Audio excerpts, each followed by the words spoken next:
Hello and welcome to another video lecture from MrWatkins.com. I'm Mr. Watkins. This video is for the anatomy students and it is on the 9 regions in the abdominal pelvic cavity, as well as the dividing out that abdomen into 4 quadrants.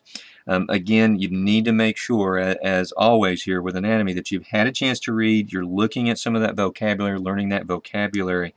In particular, for this particular one, has to do with the anatomical directions and so forth. The second thing you need to be aware of is, as we go through, you need to get a good feel and understanding of the system and the major organs that each of these 9 regions or the 4 quadrants cover, because there could be test questions on those things. If you've ever been to the doctor and for a physical, or you had some stomach pain, the doctor may have had you put on that paper gown and then lay down on your back on the examination table, and then they take their hands together and they go in and they push on your abdominal in different spots. And what they're doing is basically trying to feel for lumps and problems that are there. And some doctors will go through the quadrant, some of them will go with the 9 regions, but they are all trying to feel for these structures underneath to see if they feel anything that's abnormal that might be causing an issue or might need to be addressed. So what we've done here is we've got our person looking at us. This is going to be their right and this will be their left, and we basically have created a tic-tac-toe board across their abdomen here, and you can see the internal organs, the esophagus coming down, liver, gallbladder, stomach, the large intestine, small intestine as we look at it. Now we're going to go through these 9 regions, but I'm going to start in the very middle. And that's because you need to have a marker. I want you to get a feel and an understanding of where this is on you, so that when you're sitting at a test or you're having to, you've got a patient and you have to palpate these areas, that you've got a good feeling, a good understanding of where these things are at, and you understand what the underlying organs and organ systems are.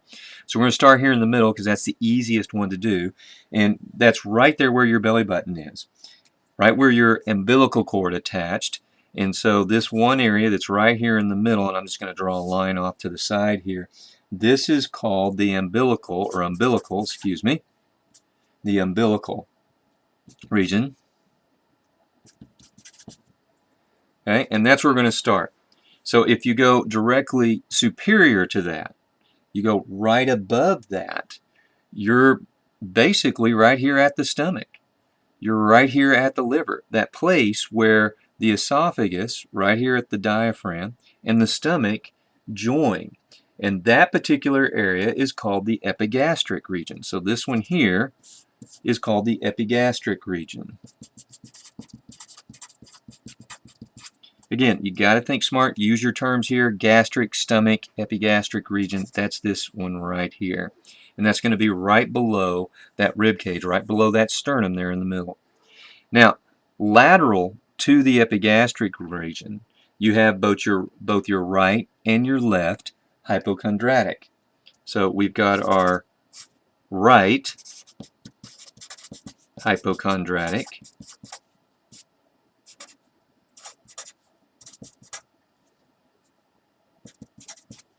and then we have our left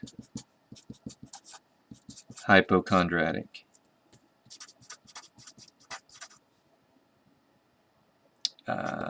There we go, R-I-A-C, there we go.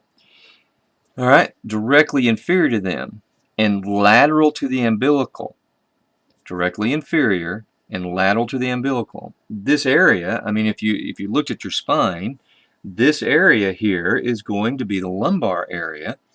The lumbar spine is right here on the back. We've taken care of our thoracic piece, so we've got our ribs. Those are all done, all finished off.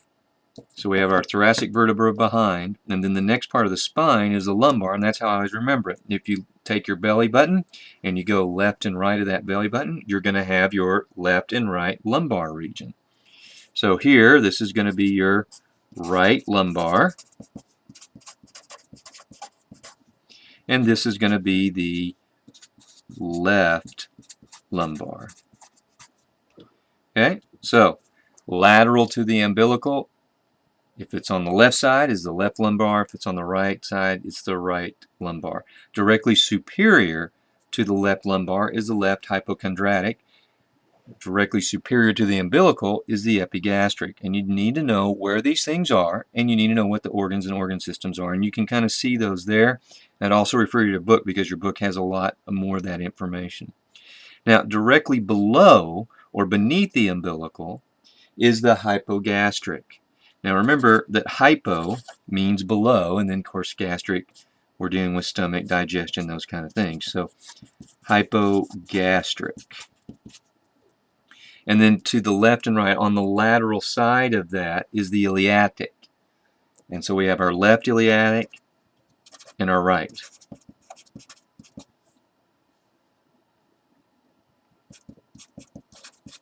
And if you can feel on the side of your body there where you've got your hip bones, the bone up top, not where the hip is going right in and attaching your leg, but right up there at the top, that's the ilium. And on this side, I don't know that I'm going to have some room for it, but this is the left iliac region, and this information is also in your textbook there.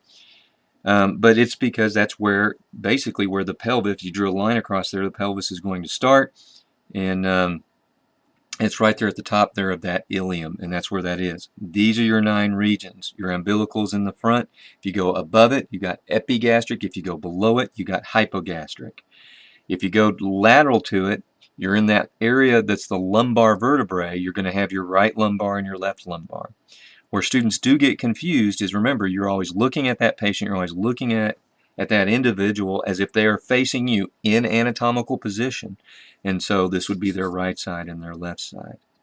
All right, the next piece that we need to look at is the quadrants, the 4 quadrants.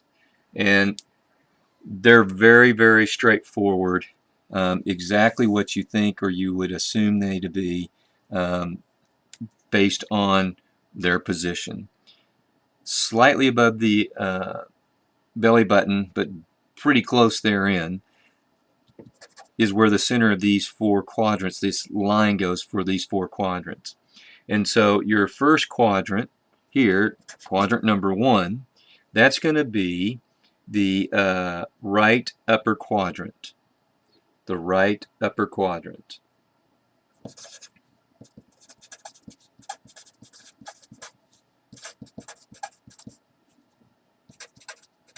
And sometimes we abbreviate that RUQ. So if this one's the right upper quadrant, take a guess at what this one's going to be.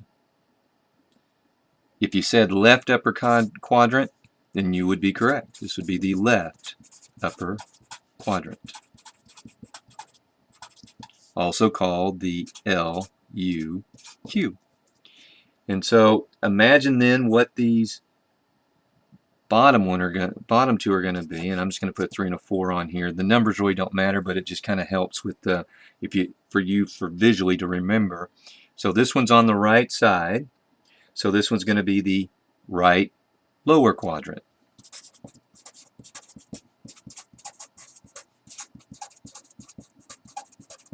Or RLQ. And you see the pattern.